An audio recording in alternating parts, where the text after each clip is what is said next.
గట్టిగా ప్రశ్నిస్తే మా మీద ఒక కేసు పెట్టాలంటే కూడా ఆనాడు సిఐ గారు భయపడారు. ఎందుకు భయపడారంటే సిఐ లోపలికి అవుతారని చెప్పేసి సిఐ భయపడారు, ఎంఆర్ఓ గారు కూడా భయపడారు.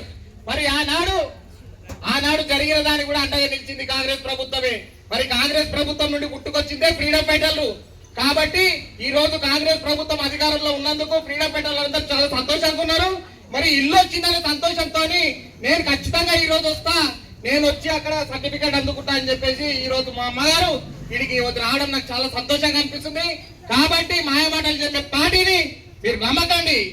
ఖచ్చితంగా కాంగ్రెస్ పార్టీ ఇంతకుముందు మేడం గారు చెప్పినట్టు అందరికి చేతి చూపెడుతుంది, మీకు అండగా ఉంటుందని చెప్పేసి నమ్మకాన్ని ఇస్తుంది, ధైర్యాన్ని ఇస్తుంది. మరి ఇక్కడ ఉన్న కార్యకర్తలు కూడా ఖచ్చితంగా ఏదో బట్టలేసుకొని కాదు, బాధలను చూసి ఎంబడే క్షణాలలో స్పందించి మరి అవకతవకలు ఉన్నారు, వాళ్ళందరూ ముసుగేసుకొని పనిచేస్తున్నారు. మరి ఇదంతా కాంగ్రెస్ ప్రభుత్వంలో ఆ నాటకాలు నడవాయి.